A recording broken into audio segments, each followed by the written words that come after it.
তুমি যখন শিশু বাচ্চা ছিলে তখন তোমাকে যেমন আদর সোহাগ দিয়ে লালন পালন করেছে, যত্ন করেছে, আজকে তারা কবরের মধ্যে শুয়ে আছে, তুমি দোয়া করো, ওগো মালিক এই মা বাবা ছোটবেলা আমাদেরকে না খেয়ে খাইয়ে বড় করেছে, আজকে মা বাবা দুনিয়াতে নাই, এই মা বাবা ছোটবেলা আমাদের সাথে যে আদর সোহাগ দিয়েছে, আমাদেরকে যেন একটা পিঁপড়া কামড় না দেয় জন্য মাটিতে বসায় নাই। ওগো মালিক সেই মা বাবা আজকে মাটিতে কবরে শুয়ে আছে, আপনি তাদের সাথে সেই রকম দয়াশীল আচরণ করুন। পৃথিবীতে দুটি কবরস্থান অনেক দামি মূল্যবান।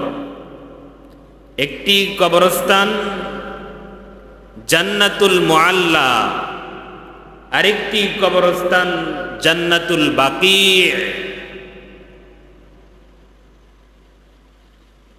জান্নাতুল বাকি কবরস্থানে সর্বপ্রথম যিনি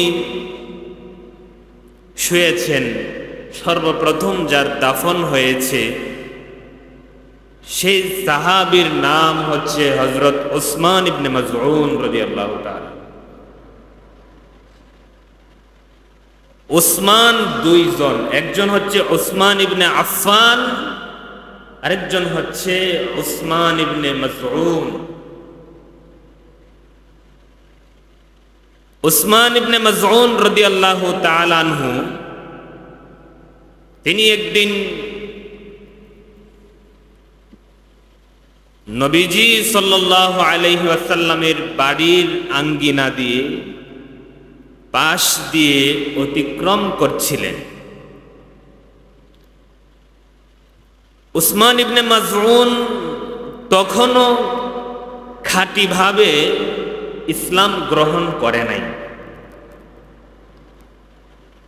হুজুর আকরাম সাল্লাল্লাহু আলাইহি ওয়াসাল্লামকে দেখার সঙ্গে সঙ্গে মুচকি হাসি দিলেন।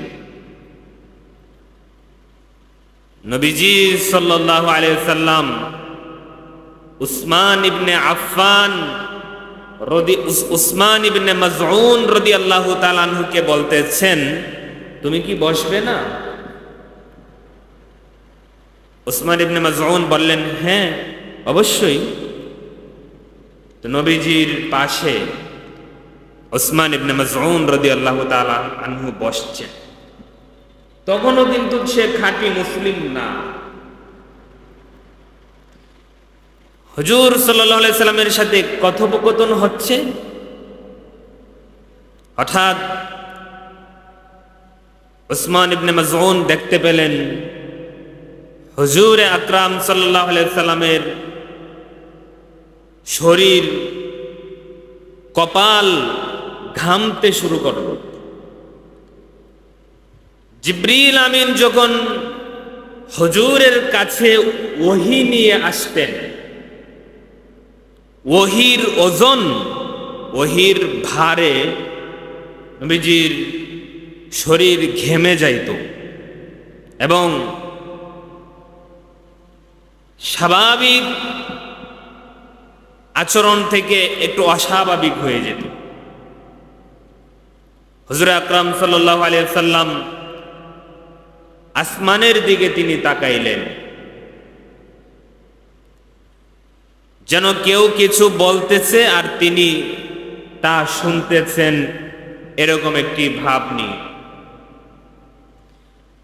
ওহী যখন নবীজির কাছে আসতো তো তখন তিনার অবস্থা যেরকম হওয়ার সেরকমটুকুই এখানে হচ্ছে। নবীজি সাল্লাল্লাহু আলাইহি ওয়াসাল্লাম স্বাভাবিক হওয়ার পর উসমান ইবনে মাযউন রাদিয়াল্লাহু তাআলা আনহু জিজ্ঞাসা করলেন, এই মুহূর্তে আপনার কি হয়েছিল যার কারণে দেখলাম আপনার কপাল ঘেমে গিয়েছে, আপনি আসমানের দিকে তাকিয়ে আছেন, আবার ডান দিকে তাকিয়েছেন, আবার মাথা নাড়িয়ে আপনি এমন ভাবে বোঝাচ্ছেন যে আপনাকে কেউ কিছু শোনাচ্ছে, আপনি তা কবুল করতেছেন। সুবহানাল্লাহ। হাবিবে কিবরিয়া মুহাম্মদ সাল্লাল্লাহু আলাইহি ওয়াসাল্লাম বললেন, এ উসমান ইবনে মাযউন, তাহলে তুমি কি সবকিছুই লক্ষ্য করেছো? উসমান ইবনে মাযউন বলতেছে, হ্যাঁ, আমি সবকিছু আমি লক্ষ্য করেছি। এই মুহূর্তে আপনার সাথে কি হয়েছে? নবীজি বললেন, এই মুহূর্তে জিবরিল আমিন আমার কাছে ওহী নিয়ে আসছিল, আল্লাহর পক্ষ থেকে প্রত্যাদেশ নিয়ে। উসমান ইবনে মাযউন বলতেছে, তো আল্লাহ রাব্বুল আলামিন তিনি আপনাকে কি নির্দেশ দিয়েছেন? এই মুহূর্তে কোন আয়াত অবতীর্ণ হয়েছে? নবীজি বলেন, ইন্নাল্লাহা ইয়া'মুরু বিল আদলি ওয়াল ইহসান ওয়া ইতা'i যিল কুরবা ওয়া ইয়ানহা আনিল ফাহশাই ওয়াল মুনকারি ওয়াল বাগি ইয়াইযুকুম লাআল্লাকুম তাযাক্কারুন। সুবহানাল্লাহ। এই আয়াতে কারিমা এই মাত্র অবতীর্ণ হয়েছে।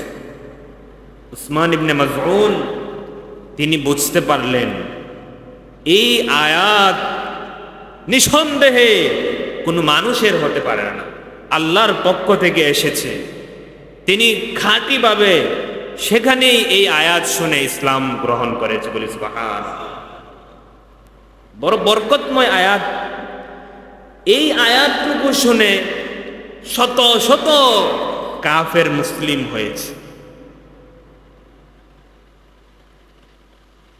আল আকসাম বিন সাইফি আত-তামিমি একজন সাহাবী ছিলেন, যাকে বলা হয় হাকিমুল আরব। বড় প্রজ্ঞাময়, জ্ঞান গরিমায় কোনো কমতি নেই, অত্যন্ত মেধাবী এবং চিকন বুদ্ধি সম্পন্ন একজন ব্যক্তি ছিলেন। তামিমি গোত্রের লিডার, নেতা, সরদার। তিনি শুনতে পেলেন মক্কায় একজন নবীর আগমন হয়েছে। আকসাম বিন সাইফি তার গোত্রের লোকদেরকে বলতেছে, আমার মন চাচ্ছে মক্কায় গিয়ে যে নবীর আগমন হয়েছে সেই নবী সম্পর্কে আমি জানি, যদি সত্য হয় তাহলে তার দিন আমি কবুল করব। গোত্রের সাধারণ নাগরিকরা বলতেছে, আপনি আমাদের সরদার, আপনি আমাদের নেতা, অত্যন্ত সম্মানিত ব্যক্তি, সুতরাং এখনই আপনার যাওয়া উচিত হবে না। তার আগে আপনার পক্ষ থেকে আমরা দুজন প্রতিনিধি তার সাথে গিয়ে সাক্ষাৎ করি, আপনি আমাদেরকে কিছু কথা শিখিয়ে দিন, তার কাছে গিয়ে আলোচনা করে বুঝি তিনি সঠিক না বেঠিক। আকসাম বিন সাইফি বলতেছে, ঠিক আছে, তাহলে তোমরা দুজন যাও। দুইজন প্রতিনিধি হুজুর আকরাম সাল্লাল্লাহু আলাইহি সাল্লামের দরবারে গিয়ে হাজির হইল। হুজুর আকরাম সাল্লাল্লাহু আলাইহি সাল্লামের কাছে গিয়ে তারা বলতেছে, নিজেদের পরিচয় পেশ করলো। তারপর নবীজি সাল্লাল্লাহু আলাইহি সাল্লামকে প্রশ্ন করতেছে, মান আনতা ওয়া মা আনতা। নবীজি সাল্লাল্লাহু আলাইহি সাল্লামকে প্রশ্ন করেছে, মান আনতা, তুমি কে? মুহাম্মদ সাল্লাল্লাহু আলাইহি সাল্লাম বললেন, মুহাম্মদ ইবনে আব্দুল্লাহ ইবনে আব্দুল মুত্তালিব। দ্বিতীয় প্রশ্ন, ওয়া মা আনতা, তোমার পদ পদবী কি, তোমার পেশা কি? নবীজি সাল্লাল্লাহু আলাইহি সাল্লাম জবাব দিলেন, আনা রাসূলুল্লাহ সাল্লাল্লাহু আলাইহি ওয়াসাল্লাম, আমি আল্লাহর পক্ষ থেকে প্রতিনিধি, আল্লাহর রাসূল। তৃতীয় নাম্বার তারা প্রশ্ন করলো, আপনার মিশন কি? আপনি মানুষকে কি নির্দেশ দেন? এই পৃথিবীটাকে আপনি কিরকম চান, কিভাবে দেখতে চান? হুজুর আকরাম সাল্লাল্লাহু আলাইহি সাল্লাম এক কথায় একটা আয়াতে কারিমা পড়ে জবাব দিয়েছেন। সেই আয়াতে কারিমা হচ্ছে সূরা নাহলের 90তম আয়াত, ইন্নাল্লাহা ইয়া'মুরু বিল আদলি ওয়াল ইহসান। এই প্রতিনিধি আকসাম বিন সাইফির কাছে চলে গিয়েছে, গিয়ে বলতেছে, আমরা মুহাম্মদ সম্পর্কে জানতে পাইলাম তিনি অত্যন্ত উঁচু বংশের, এবং তিনি বলেছেন রাসূল, তিনি নবী, আল্লাহর পয়গম্বর, এবং আমরা তার কাছে জানতে চাইলাম আপনার মিশন কি, আপনি মানুষকে কি বলেন, কি নির্দেশ দেন। তিনি এই আয়াতে কারিমা শুনিয়েছেন, ইন্নাল্লাহা ইয়া'মুরু বিল আদলি ওয়াল ইহসান ওয়া ইতাইযিল কুরবা ওয়া ইয়ানহা আনিল ফাহশাই ওয়াল মুনকারি ওয়াল বাগি ইয়াইযুকুম লাআল্লাকুম তাযাক্কারুন। এই প্রতিনিধি দল এই আয়াতকে খুব ভালোভাবে মুখস্থ করে তার নেতা আকসাম বিন সাইফির কাছে গিয়ে শোনাইল। তিনি শুনে বললেন, নিঃসন্দেহে এই কথা যে যিনি বলেন, যিনি এই আয়াত যিনি শুনিয়েছেন, তিনি কোনো সাধারণ মানুষ হতে পারেন না। তিনি অবশ্যই রাসূল, তিনি অবশ্যই নবী, তিনি অবশ্যই আল্লাহর পয়গম্বর। সুবহানাল্লাহ। আকসাম বিন সাইফি তার গোত্রের সমস্ত লোকদেরকে নিয়ে কালিমা পড়ে মুসলমান হয়ে গিয়েছে। এই আয়াতে কারিমা বড় বরকতময়। আমাদের উপমহাদেশে একজন আলেম ছিলেন, উবাইদুল্লাহ সিন্দি রহমাতুল্লাহ আলাইহি। তিনি জন্মগতভাবে শিখ ধর্মের অনুসারী ছিলেন, পরবর্তীতে মুসলিম হয়ে তিনি বড় আলেম হয়েছে। উপমহাদেশে ব্রিটিশদের বিরুদ্ধে আন্দোলন সংগ্রামে তার অবদান আছে, অত্যন্ত বড় মাপের আলেম। তাকে অমুসলিম বুদ্ধিজীবীরা জিজ্ঞাসা করেছিল যে কোরআনের পৃথিবীবাসীর জন্য, পৃথিবীর সমাজের জন্য সংক্ষিপ্ত কি মিশন সেটা আপনি বলেন।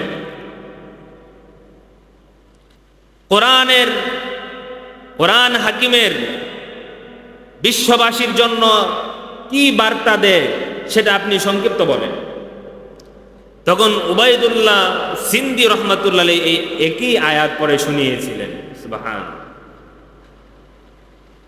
হযরত ওমর ইবনে আব্দুল আজিজ রহমাতুল্লাহ আলাইহি,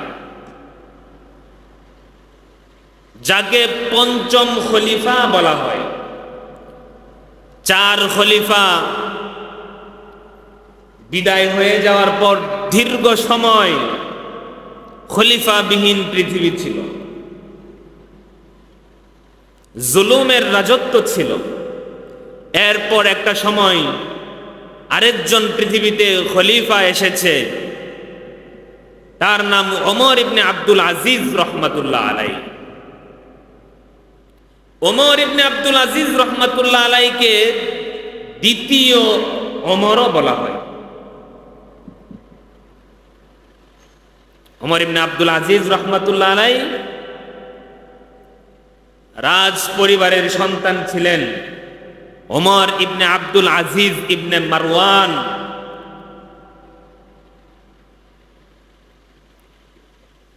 তিনি যখন সুলতান হইলেন, যখন বাদশাহ হইলেন, ওমর ইবনে আব্দুল আজিজ যখন সরকার প্রধান হইলেন, ছোট্ট কোনো ভূখণ্ডের কোনো সুলতান বাদশাহ নয়, 3 বর্রে আজম তিনটা মহাদেশের তিনি বাদশাহ হয়েছিলেন। তিনি বাদশাহ হওয়ার আগে, ওমর ইবনে আব্দুল আজিজ বাদশাহ হওয়ার আগে তিনি যখন গভর্নর ছিলেন, তার সম্পদ বহন করার জন্য 7টা উট লাগত। তিনি একটা কাপড় একদিনেই পরতেন, দ্বিতীয় দিন আর ব্যবহার করতেন না। কিন্তু যেদিন তিনি সুলতান হয়েছেন, যেদিন তিনি খলিফা হয়েছেন, যেদিন তিনি আমিরুল মুমিনিন হয়েছেন, তিনি ঘোষণা দিলেন, আমার পূর্ববর্তী যারা গত হয়ে গিয়েছে, রাজা ছিল, বাদশাহ ছিল, তারা নিজেদের হুকুমত, নিজেদের ক্ষমতা টেকানোর জন্য শরীয়তকে, ইসলামকে কুরবানি দিয়েছি। আমি আজকে প্রতিজ্ঞা করলাম, আমি নিজে ইসলামকে বাঁচানোর জন্য, শরীয়তকে প্রতিষ্ঠিত করার জন্য নিজে কুরবানি হয়ে যাব, ইসলামকে, শরীয়তকে বাঁচিয়ে দিব। তিনি তাই করেছেন। তিনি ওমর ইবনে আব্দুল আজিজ রহমাতুল্লাহ আলাইহি তিনি খলিফা হওয়ার পর তিনার সর্বপ্রথম নিজের ঘরে ইনসাফ কায়েম করেছেন। তিনার স্ত্রী ফাতেমা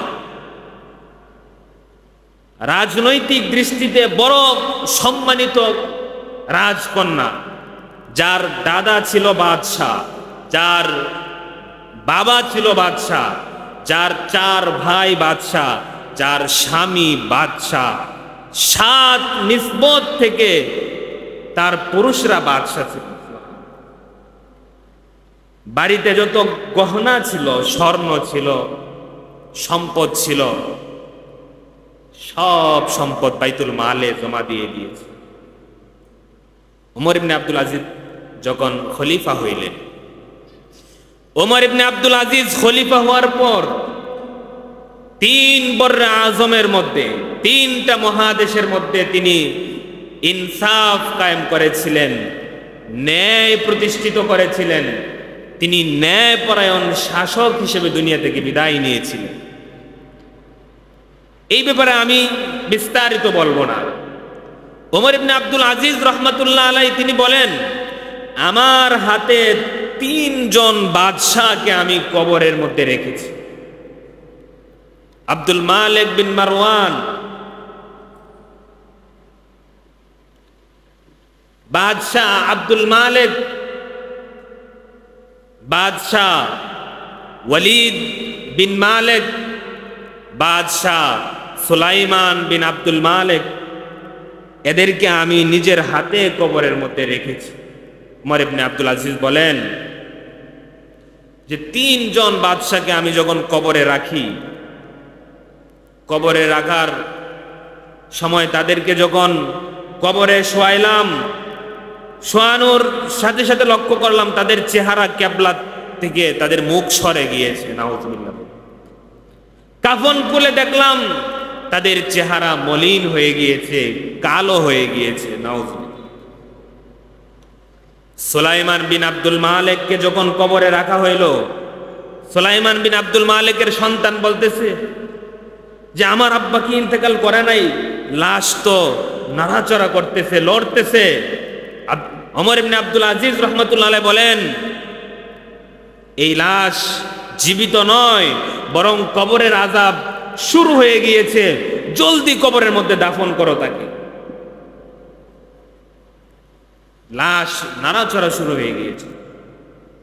ইতিহাসে বলে যে এই 3 বাদশাহ, আব্দুল মালিক, ওয়ালিদ বিন আব্দুল মালিক, সুলাইমান বিন আব্দুল মালিক, তারা ক্ষমতা বাঁচানোর জন্য তারা রক্তকে পানির মতো ব্যবহার করেছে, আত্মীয়ের সম্পর্ক ছিন্ন করেছে, জুলুম করেছে, ত্রাসের রাজত্ব কায়েম করেছিল, যার পরিণামে তাদেরকে কবরে রাখার পর তাদের চেহারা কিবলা থেকে সরে গিয়েছে।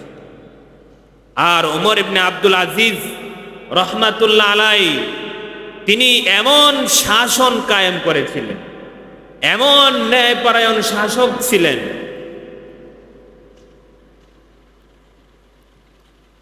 এক মরুভূমির প্রান্ত থেকে আরেক মরুভূমির প্রান্তরে যদি কোনো নারী রাত্রিবেলাও একা একই সফর করত, তার কোনো ভয় ছিল না। লা ইয়াখাফু ইল্লাল্লাহ, আল্লাহ রাব্বুল আলামিন ব্যতীত তার অন্তরে কোনো ভয় ছিল না। সুবহানাল্লাহ। ইতিহাসে বলা হয়েছে যে বাঘ আর ছাগল এক ঘাটে পানি খেয়েছে ওমর ইবনে আব্দুল আজিজের যুগে। সুবহানাল্লাহ। বাঘ এবং ছাগল কেউ কারো দিকে তাকায় নাই। যখন মূল কেন্দ্র থেকে সরকার প্রধান থেকে যখন ইনসাফ তৈরি হয়, ন্যায় তৈরি হয়, তখন তার প্রভাব পশু পাখি প্রাণীদের শরীরে গিয়ে পড়ে। বেদায়া ওয়ান নেহায়া কিতাবে আছে ওমর ইবনে আব্দুল আজিজের যুগে প্রত্যেকটা পশু প্রাণীও নিরাপদ ছিল। তো তিনি যখন ইন্তেকাল করেন, তার লাশ কবরের মধ্যে নিয়ে যাওয়া হচ্ছে। লোকেরা বলতেছে তাড়াতাড়ি দাফন করো। অতীতের বাদশারা যখন দাফন করা হয়েছিল তাদের আযাব শুরু হয়ে গিয়েছিল, না জানি উনারও কি হয়। তো ওমর ইবনে আব্দুল আজিজ রহমাতুল্লাহ আলাইকে কবরের মধ্যে দাফন করতে যাচ্ছে, এমন মুহূর্তে মৃদু শান্ত বাতাস বয়ে আসছে। আসমান থেকে সেই বাতাসে এক কাগজ উড়ে উড়ে ওমর ইবনে আব্দুল আজিজ রহমাতুল্লাহ আলাইহির সিনার উপর আইসা লাগলো। লোকেরা সেই কাগজটা উঠাইয়া পড়তেছে, বিসমিল্লাহির রহমানির রহিম, বারাআতুম মিনাল্লাহ, আল্লাহর পক্ষ থেকে সে মুক্ত। বারাআতুম মিনাল্লাহ লিউমর ইবনে আব্দুল আজিজ মিনাল জাহান্নাম থেকে মুক্ত। বলি সুবহানাল্লাহ। ওমর ইবনে আব্দুল আজিজ রহমাতুল্লাহ আলাইহি তার লাশ যখন কবরে রাখা হয়েছে, রাখার পর তার চেহারা, তার মুখ কিবলা দিকে নিজে নিজে ঘুরে গেছে, এবং কাফন খুলে দেখে তার চেহারা যেন 14 তারিখের পূর্ণিমার চাঁদের মতো জলমল করতেছিল। সুবহানাল্লাহ। এই হচ্ছে ইনসাফ, আদেল। এই আয়াতের মধ্যে আল্লাহ রাব্বুল আলামিন এই সর্বপ্রথম যে নির্দেশ দিয়েছেন আদালত, আদল, আদেল, ইনসাফ, এই ইনসাফ ওমর ইবনে আব্দুল আজিজ পরিপূর্ণভাবে তিনি কায়েম করেছিলেন, প্রতিষ্ঠিত করেছিলেন, যার কারণে তিনি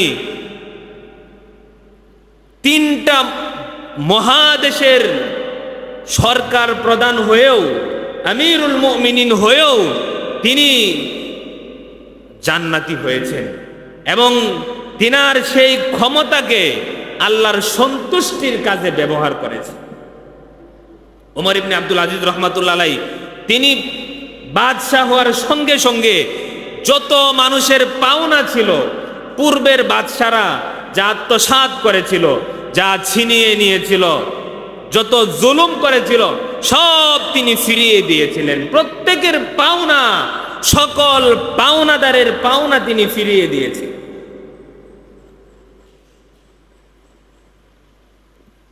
এই ওমর ইবনে আব্দুল আজিজ রহমাতুল্লাহ আলাইহি তিনি যখন আমিরুল মুমিনিন হইলেন, তিনি 3 মহাদেশের সমস্ত খতিবদের কাছে চিঠি পাঠালেন, তোমরা প্রত্যেক জুমায় খুতবার মধ্যে এই আয়াত পড়বা, ইন্নাল্লাহা ইয়া'মুরু বিল আদলি ওয়াল ইহসান ওয়া ইতাইযিল কুরবা ওয়া ইয়ানহা আনিল ফাহশাই ওয়াল মুনকারি ওয়াল বাগি ইয়াইযুকুম লাআল্লাকুম তাযাক্কারুন।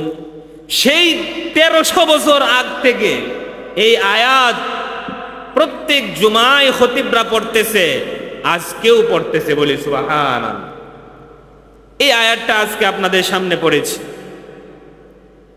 তো এই আয়াতের মধ্যে এমন কি আছে যার জন্য ওমর ইবনে আব্দুল আজিজ রহমাতুল্লাহ আলাইহি তিনি নির্দেশ দিয়েছিলেন প্রত্যেক খুতবায় পড়ার জন্য?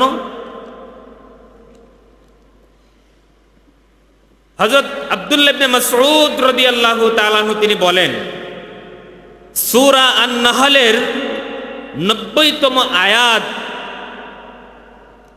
আয়াতটা খুবই সংক্ষিপ্ত, কিন্তু ইসলামের যত বিধিবিধান আছে, যত আদেশ নিষেধ আছে, সকল বিধিবিধান সংক্ষিপ্তভাবে এই আয়াতে নিয়ে আসা হয়েছে বলি সুবহানাল্লাহ। সুতরাং এই আয়াতের বিস্তারিত তাফসীর করা মানে ইসলামের সকল বিধিবিধান নিয়ে আলোচনা করা। আর ইসলামের সকল বিধিবিধান নিয়ে আলোচনা করা এক জুমাও সম্ভব না, এক মাসেও সম্ভব না, এক বছরেও সম্ভব না। তার মানে আমি বিস্তারিত কিছু বলবো না, এই সংক্ষিপ্ত অল্প সময়ে শুধু সামান্য ইশারা দিয়ে যাব যে আল্লাহ রাব্বুল আলামিন এই আয়াতে কি বলেছেন।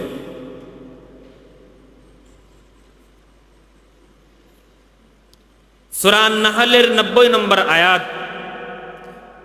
এই আয়াতে আল্লাহ রাব্বুল আলামিন প্রথম 3টা নির্দেশ দিয়েছেন, আদেশ দিয়েছেন, তারপর 3টা নিষেধ করেছেন, 3টা নিষেধাজ্ঞা দিয়েছেন। সূরা আন-নাহলের 90 নম্বর আয়াতে আল্লাহ রাব্বুল আলামিন 3টা আদেশ করেছেন, 3টা নিষেধ করেছেন। এই 3 আদেশ নিষেধের ভিতরে ইসলামের সকল বিধিবিধান চলে আসছে।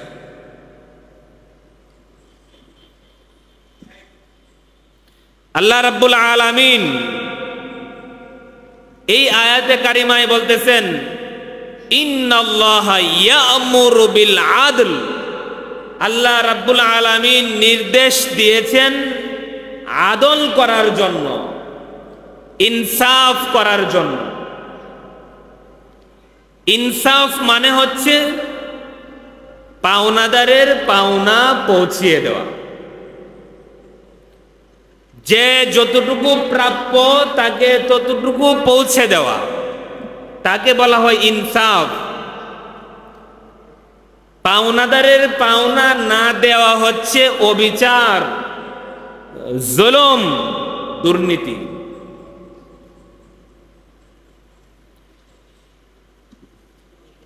এখন পাওনাদারের পাওনা দেওয়ার কথা আল্লাহ বলতেছেন, তা আমাদের পাওনাদার কারা? মুফাসসিরিনে কেরাম বলেন যে আমাদের প্রত্যেকের পাওনাদার অনেক। আপনি যদি সরকার প্রধান হন তাহলে নাগরিকদের সরকারের কাছে পাওনা আছে, আর আপনি যদি নাগরিক হন তাহলে আপনার কাছেও সরকারের পাওনা আছে। আপনি যদি প্রতিবেশী হন তাহলে আপনার কাছে আরেক প্রতিবেশীর পাওনা আছে। আপনি যদি ব্যবসায়ী হন আপনার কাছে ক্রেতার পাওনা আছে। আপনি যদি ক্রেতা হন তাহলে আপনার কাছে ব্যবসায়ীর পাওনা আছে। আপনি যদি মা বাবা হন আপনার কাছে সন্তানের পাওনা আছে, আর আপনি যদি সন্তান হন আপনার কাছে মা বাবার পাওনা আছে। আপনি যদি মানুষ হন তা আপনার কাছে প্রাণীর অন্যান্য মাখলুকাতের পাওনা আছে। সেই পাওনা যে যতটুকু পায়, আল্লাহ রাব্বুল আলামিন যাকে যতটুকু দেওয়ার কথা বলছেন ততটুকু দিয়ে দেওয়াই হচ্ছে আদল, ইনসাফ, ন্যায়পরায়ণতা। আর ততটুকু না দেওয়া জুলুম, অবিচার।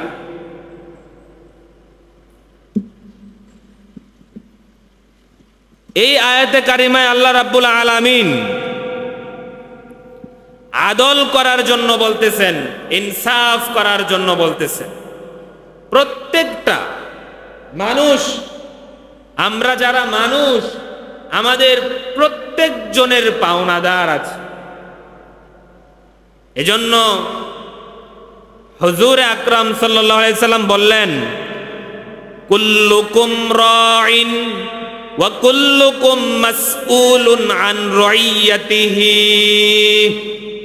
তোমরা প্রত্যেকেই রাখাল। রাখালের কাজ কি?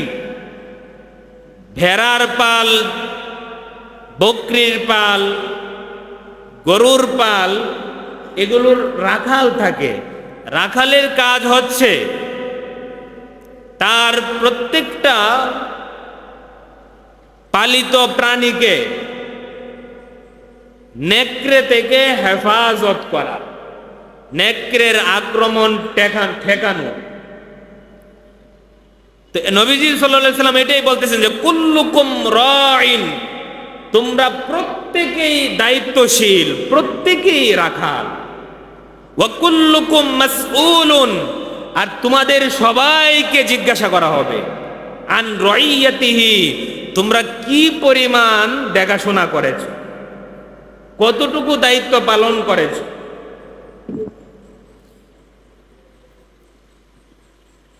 এজন্য প্রিয় হাজিরিন, পাওনাদার নাই এরকম কোনো ব্যক্তি নেই। আপনি আমি বান্দা, আল্লাহ রাব্বুল আলামিনের গোলাম। আল্লাহ রাব্বুল আলামিন আমাদের কাছে পায়, আমাদের কাছে পাওনা আছে। আমাদের কাছে আল্লাহ রাব্বুল আলামিন কি পান? লা শরীক জেনে এক আল্লাহ বিশ্বাস করে ইবাদত বন্দিগি করা, এটা আল্লাহ আমাদের কাছে পায়, আমাদের কাছে পাওনা। একমাত্র আল্লাহকে লা শরীক জেনে এক আল্লাহর গোলামি করা, আল্লাহর ইবাদত বন্দিগি করা, এটা বান্দার কাছে আল্লাহ পায়। এই পাওনা প্রত্যেক বান্দা দিতে বাধ্য, আল্লাহকে দিতে হবে। আর আমরা যেহেতু বান্দা, আমরাও আল্লাহর কাছে পাই। আমরা কি পাই? দুনিয়াতে যদি আল্লাহর সকল হুকুম আহকাম মেনে ইবাদত বন্দিগি করে, যদি দুনিয়া থেকে বিদায় নিতে পারি, তা আল্লাহ রাব্বুল আলামিন তার দয়ায়, তার অনুগ্রহে আমাদেরকে জান্নাত দান করবে। আমরা আল্লাহর কাছে জান্নাত পাই। তবে আমরা আল্লাহর কাছে যা পাই আর আল্লাহ আমাদের কাছে যা পায়, তার মধ্যে একটু পার্থক্য আছে। পার্থক্যটা হচ্ছে, আল্লাহকে পাওনা দেওয়াটা এটা আমাদের জন্য বাধ্যতামূলক, কিন্তু আল্লাহ রাব্বুল আলামিন আমাদেরকে যে জান্নাত দিবে তা বাধ্যতামূলক না, তা দয়ামূলক। তিনার দয়ায়, অনুগ্রহে আল্লাহ আমাদেরকে জান্নাত দান করবে। প্রশ্ন আসতে পারে যে আমরা, আল্লাহ যদি দয়া এবং অনুগ্রহেই জান্নাত দান করেন, তাহলে আমরা 100 বছর ইবাদত বন্দেগী কেন করলাম? এই প্রশ্নের জবাব দিতে আমার অন্যদিকে চলে যেতে হবে, এই জন্য আমি বিস্তারিত বলতেছি না। তবে এতটুকু ইশারা দিচ্ছি যে আল্লাহ রাব্বুল আলামিন আমাদেরকে যে নিয়ামত দান করেছেন, সেই নিয়ামতের সামান্যটুকু আমার সারা জীবনের ইবাদত বন্দেগী যদি আল্লাহর কাছে দিয়ে দেই, এরপরেও একটা নিয়ামতের হকে আমাদের আদায় হবে না। আল্লাহ যদি বলেন যে আমি তোমাকে অক্সিজেন দিয়েছিলাম, আমি যদি তোমাকে অক্সিজেন না দিতাম, তাহলে কেমনে ইবাদত করতা, কেমনে তুমি বাঁচতা? সুতরাং তুমি যে 100 বছর ইবাদত করছো, অক্সিজেনের বিনিময়ে সব ইবাদত আমাকে দিয়ে দাও, পরে তো আমার কোনো ইবাদত থাকবে না। তখন আল্লাহ নির্দেশ দিবে এখন জাহান্নামে যাও। এই জন্য আল্লাহর কাছে আমরা যেটা পাই সেটা হচ্ছে দয়ামূলক, বাধ্যতামূলক নয়। আমরা নবীজির উম্মত কিনা? উম্মত। সবাই উম্মত না? মনোযোগ আসেনি? বুঝতেছেন? আমরা যদি উম্মত হই তা আমাদের কাছে নবীজির পাওনা আছে, আর নবীজির কাছেও আমাদের পাওনা আছে। আমাদের কাছে নবীজি কি পান, কি পাবেন?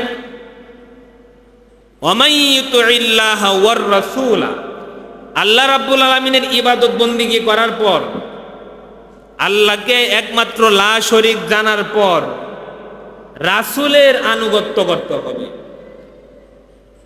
মুহাম্মদ সাল্লাল্লাহু আলাইহি সাল্লামের ইতাআত করতে হবে, রাসূলের তরিকা মতো জীবন যাপন করতে হবে। মন গড়া জীবন যাপন করলে হবে না। রাসূল যেভাবে বলেছেন, যেভাবে শিক্ষা দিয়েছেন, যেভাবে নামাজ পড়েছেন, যেভাবে রোজা রেখেছেন, হুবহু রাসূলকে অনুসরণ করতে হবে। যেই ব্যক্তি রাসূলের অনুসরণ হুবহু নকল করবে, সেই ব্যক্তি হাসরের ময়দানে হুজুর আকরাম সাল্লাল্লাহু আলাইহি সাল্লামের সুপারিশ পাবে, হাউজে কাউসার পান করতে পারবে। আমরা যদি রাসূলের তরিকা মতো চলি, এটা রাসূল আমাদের কাছে পায়। আমরা রাসূলের তরিকা মতো চললে আমরা রাসূল থেকে কি পাবো? রাসূল আমাদের জন্য সুপারিশ করবেন, শাফাআত করবেন। এখন যদি মন গড়া নিজের বানোয়াট ইবাদত বন্দেগী করি, মানে রাসূলকে মানলাম না, রাসূল যেভাবে নামাজ পড়েছেন সেভাবে নামাজ পড়লাম না, রাসূল যেভাবে চলতে বলেছেন সেভাবে চললাম না, নিজের মন গড়া চললাম, নির্ভেজাল আমল করলাম না, বেদাতি আমল করলাম, তখন আমরা রাসূল থেকে সুপারিশও পাবো না, হাউজে কাউসারও পান করতে পারবো। প্রত্যেকটি মানুষ হাসরের ময়দানে বুক ফাটা তৃষ্ণা নিয়ে উঠবে। যারা যে সমস্ত উম্মত রাসূলকে অনুসরণ করেছে, রাসূলের নির্দেশ মতো রাসূলকে অনুসরণ করেছে, মন গড়া চলে নাই, বেদাত করে নাই, দিনের মধ্যে নতুন কিছু আনে নাই, তো তারা নবীজির হাত থেকে হাউজে কাউসার পান করতে পারে। আকাশের মধ্যে যেই পরিমাণ তারকা, সেই পরিমাণ হাউজে কাউসারের মধ্যে পেয়ালা আছে। যারা বেদাত মুক্ত আমল করেছে, রাসূলকে অনুসরণ করেছে, তারা রাসূলের হাত থেকে হাউজে কাউসার পান করতে পারবে। যারা মন গড়া আমল করেছে, তারা যখন রাসূলের কাছ থেকে হাউজে কাউসার পান করার জন্য অগ্রসর হবে, তখন একটা আড়াল তৈরি হয়ে যাবে। নবীজি আল্লাহকে জিজ্ঞাসা করবেন, এ আল্লাহ, এরাও তো আমার উম্মত, হাউজে কাউসার পান করার জন্য আসছিল, কিন্তু সামনে একটা পর্দা পড়ে গেছে, এটার কারণটা কি? আল্লাহ বলবেন, এরা আপনার উম্মত ঠিক আছে, কিন্তু আপনি যেভাবে আমল করেছিলেন সেভাবে তারা আমল করে নাই, এরা মন গড়া আমল করেছে, এজন্য তাদের মাঝে আপনার মাঝে একটা পর্দা পড়ে গেছে, এরা হাউজে কাউসার পান করতে পারবে না। এখন এক নাম্বার, আমরা বান্দা হিসেবে আল্লাহ আমাদের কাছে পায়, আর আমরা বান্দা হিসেবেও আল্লাহর কাছে পাই। উম্মত হিসেবে রাসূল আমাদের কাছে পায়, আর রাসূলের কাছে আমরা উম্মত হিসাবেও পাই। এরকম আমাদের পাওনাদারের অভাব নাই। প্রত্যেকের পাওনা সঠিক মতো দিয়ে দেওয়াটা, এটা হলো ইনসাফ, এটা হচ্ছে আদল, এটা হচ্ছে সুবিচার, এটা হচ্ছে ন্যায়পরায়ণতা, এটা হচ্ছে সুনীতি। আর প্রত্যেকের পাওনা সঠিকভাবে না দেওয়া, এটা হচ্ছে অসৎ কাজ, এটা হচ্ছে দুর্নীতি, এটা হচ্ছে অবিচার, এটা হচ্ছে জুলুম। তৃতীয় নাম্বার, আমাদের কাছে তৃতীয় নাম্বার পাওনাদার আছে। আপনি যদি বাবা মা হন, আপনার কাছে সন্তানের পাওনা আছে। বিস্তারিত বললে অনেক সময় লাগবে, এজন্য আমি সংক্ষিপ্ত বলতেছি। আপনি যদি বাবা মা হন, আপনার কাছে সন্তানের পাওনা আছে। আপনার কাছে সন্তানের কি পাওনা? আল্লাহ রাব্বুল আলামিন বলতেছেন, ইয়া আইয়ুহাল্লাযীনা আমানু কু আনফুসাকুম ওয়া আহলিকুম নারা। আল্লাহ রাব্বুল আলামিন বলতেছে, ওহে ঈমানদারেরা, তোমরা যারা ঈমান এনেছো, কু আনফুসাকুম, তোমরা নিজেদেরকে জাহান্নামের আগুন থেকে বাঁচাও, ওয়া আহলিকুম নারা, এবং তোমার পরিবার পরিজনকে জাহান্নামের আগুন থেকে বাঁচাও। আপনি যদি বাবা মা হন, আপনার কাছে সন্তানের সবচেয়ে বড় পাওনা সন্তানকে জাহান্নামের আগুন থেকে বাঁচানো। সন্তানকে জাহান্নামের আগুন থেকে বাঁচানোর জন্য সন্তানকে হালালভাবে জীবন যাপন করার জন্য ছোট্ট বয়স থেকে তাকে শিক্ষা দেওয়া। তার বয়স যখন 7 বছর, তখন তাকে নামাজ পড়ার জন্য মসজিদে নিয়ে যাওয়া, তখন নামাজ পড়ার জন্য তাকে তাগিদ দেয়া। বয়স যখন 10 হয়ে যাবে, তখন প্রত্যেক মা বাবার উচিত সন্তানকে নামাজি বানানোর জন্য, সন্তানকে বৈধ পথে পরিচালনা করার জন্য, সন্তানকে হালাল শিক্ষা দেওয়ার জন্য, সন্তানকে সুনীতি শিক্ষা দেওয়ার জন্য, সন্তানকে ইনসাফ শিক্ষা দেওয়ার জন্য সে যদি অনীহা প্রকাশ করে, তাহলে তাকে মৃদু শাসন করা। কথা বুঝতেছেন?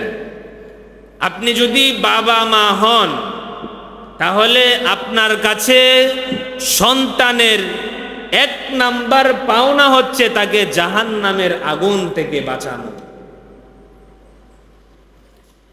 যেই মা বাবা সন্তানকে 7 বছর থেকে সুনীতি, সততা, ন্যায়পরায়ণতা এবং নামাজ শিক্ষা দেবে, সেই সন্তান আপনি বাবা মা হিসেবে যখন বৃদ্ধ হবেন, তখন আপনার হকও তারা আদায় করবে। এখন আসেন, আপনি যদি সন্তান হন, তাহলে আপনার কাছে বাবা মার পাওনা আছে। আপনি যদি সন্তান হন, আপনার কাছে মা বাবা কি পায়? আল্লাহ রাব্বুল আলামিন কোরআন হাকিমে বলতেছেন, ওয়াকাদা রাব্বুকা আল্লা তা'বুদু ইল্লা ইয়্যাহু ওয়া বিল ওয়ালিদাইনি ইহসানা। মা বাবার হক আদায় করা, আল্লাহ এবং রাসূলের হক আদায় করার পরেই সবচেয়ে বড় হক হচ্ছে মা বাবার হক, মা বাবার পাওনা আদায় করা, তাদের সাথে ইহসান করা। আল্লাহ রাব্বুল আলামিন বলতেছেন,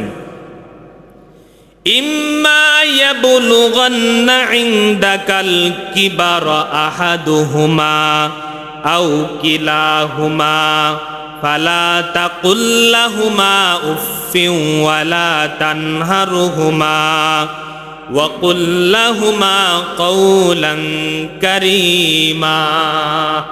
আল্লাহ রাব্বুল আলামিন বলতেছেন, আপনি যদি সন্তান হন, তাহলে আপনার মা বাবার হক, মা বাবার পাওনা আদায় করেন।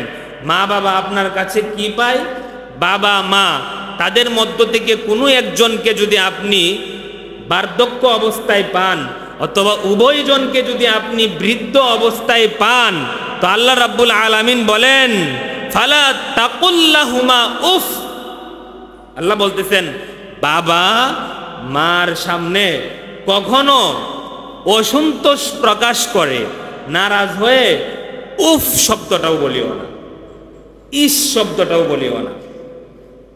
বাবা মা যদি সন্তানকে কোনো বৈধ নির্দেশ দেয় যেটা শরীয়তে নাজায়েজ না, আপনার করারও সামর্থ্য আছে, সেই কাজটা আপনি সঠিকভাবে করলেন, করার পর আপনার যে কষ্ট হয়েছে, আপনি যে ক্লান্ত হয়েছেন, সেই ক্লান্তি প্রকাশ করার জন্য বাবা মায়ের সামনে গিয়ে উফ শব্দটাও বলিও না, ইস শব্দটাও বলিও না। বলি সুবহানাল্লাহ। এটা আল্লাহর নির্দেশ। এবং আল্লাহ বলতেছেন ওয়ালা তানহারুহুমা, তাদেরকে ধমক দিও না। ওয়া কুল লাহুমা কওলান কারীমা, বাবা মার সাথে বিনীত ভাষায়, নম্র ভাষায়, শান্ত ভাষায়, মিষ্ট ভাষায় কথা বল। সুবহানাল্লাহ। এরপর আল্লাহ রাব্বুল আলামিন বলতেছেন ওয়াখফিজ লাহুমা জানাহাযুল্লি মিনার রাহমাতি ওয়া কুর রাব্বিরহামহুমা কামা রাব্বায়ানি সগীরা। তো বাবা মা যখন দুনিয়াতে জীবিত আছে তখন তাদের হক আদায় করবা কিভাবে? যে তাদের চিকিৎসা, তাদের চাল চলন, তাদের কথাবার্তা সব কিছুর ক্ষেত্রে তাদের সন্তুষ্টি অর্জন করার চেষ্টা করবা। অনেকেই মনে করে, যেমন বাবা মা, বিশেষ করে বাবারা, তারা যৌবন বয়সে টাকা পয়সা উপার্জন করে, তারা যৌবনকালে চাকরি করে, বার্ধক্যে যাওয়ার পর তারা কাজও করতে পারে না, চাকরিও করতে পারে না, যার কারণে তাদের পকেটে টাকাও থাকে না। তো আমরা সন্তান হিসেবে যখন বড় হয়ে যাই, তো ছোট সময় মা বাবা থেকে চেয়ে চেয়ে টাকা নিছি, এখন বড় হয়েছি, নিজে ইনকাম করি, মা বাবা থেকে টাকা নেই না। আবার মা বাবা যে উপার্জন করে না, যে তাদেরও যে টাকার প্রয়োজন, আমরা এটাও জানি না। আমরা মনে করি যে বাবা মার কাছ থেকে সারা জীবন টাকা নিছি, এখন তাদেরকে আর দেওয়ার কি প্রয়োজন, তারা তো সবসময় আমাদেরকে শুধু দিবে, তাদেরকে আমরা কেন দিব? তো এই জন্য এই বৃদ্ধ বাবা অনেক সময় পকেটে টাকা নাই, বাজারে যাওয়া বন্ধ করে দেয়, যে বন্ধু বান্ধবরা যদি ধরে এক কাপ চা খাওয়ানোর জন্য, তা আমার পকেটে তো টাকা নাই, তা আমি বিলটা কিভাবে দিব? তো এই ব্যথায় অনেক বৃদ্ধ বাবা বাজারে যাওয়াই বন্ধ করে দেয়। বলি নাউজুবিল্লাহ। অথচ সন্তান হিসাবে আপনি যখন উপার্জন করতে শিখলেন, তখন প্রতি মাসে বাবাকে আপনার একটা উপার্জনের অংশ প্রতি মাসে মাসে পৌঁছিয়ে দেওয়া, এটার আপনার দায়িত্ব ছিল। আপনি সেই দায়িত্ব পালন যদি না করেন, আপনি ইনসাফ করলেন না, আপনি জালেম হিসাবে স্বীকৃতি লাভ করবেন। বলি নাউজুবিল্লাহ। এজন্য প্রিয় হাজিরিন, বাবা মা জীবিত থাকা অবস্থায় তাদের সুখ শান্তির জন্য সকল প্রকার চেষ্টা করা, এটা সন্তানের দায়িত্ব। সন্তানের কাছে সেটা মা বাবা পায়, এই পাওনা সন্তানের দিতে হবে। আপনি যদি জান্নাত অর্জন করতে চান, তাহলে আগে মা বাবার পাওনা পরিশোধ করুন, এরপরে জান্নাতের দিকে আসেন। এইবার আসেন, মা বাবা ইন্তেকাল করেছে, মা বাবা দুনিয়াতে নাই, তখনও তাদের পাওনা দিতে হবে। সন্তান হিসেবে যখন আপনি জীবিত আছেন, আল্লাহ রাব্বুল আলামিন বলেন ওয়াখফিজ লাহুমা জানাহাযুল্লি মিনার রাহমাতি ওয়া কুর রাব্বিরহামহুমা কামা রাব্বায়ানি সগীরা। আল্লাহ রাব্বুল আলামিন বলতেছেন ওয়াখফিজ, নত করো, ওয়াখফিজ লাহুমা জানাহাযুল্লি, তোমাদের দুটি ডানা, নমনীয়তার দুটি ডানা মা বাবার সামনে ভালোবাসা থেকে নত করো। ওয়া কুর রাব্বিরহামহুমা কামা রাব্বায়ানি সগীরা। তোমার বাবা মা, তুমি যখন শিশু বাচ্চা ছিলে, তখন তোমাকে যেমন আদর সোহাগ দিয়ে লালন পালন করেছে, যত্ন করেছে, আজকে তারা কবরের মধ্যে শুয়ে আছে। তুমি দোয়া করো, ওগো মালিক, এই মা বাবা ছোটবেলা আমাদেরকে না খেয়ে খাইয়ে বড় করেছে, আজকে মা বাবা দুনিয়াতে নাই। এই মা বাবা ছোটবেলা আমাদের সাথে যে আদর সোহাগ দিয়েছে, আমাদেরকে যেন একটা পিঁপড়া কামড় না দেয় জন্য মাটিতে বসায় নাই। ওগো মালিক, সেই মা বাবা আজকে মাটিতে কবরে শুয়ে আছে, আপনি তাদের সাথে সেই রকম দয়াশীল আচরণ করুন। সুবহানাল্লাহ। এটা তারা মা বাবা দুনিয়াতে না থাকলেও তাদের পাওনা আছে। এরকম পাওনা যদি আমি বলতে থাকি, সারা দিন সারা রাত বলবো, পাওনাদার শেষ হবে না। প্রত্যেকটি পাওনা যদি আপনি সঠিকভাবে দিতে না পারেন, তা যে আয়াতখানা পড়েছে সূরা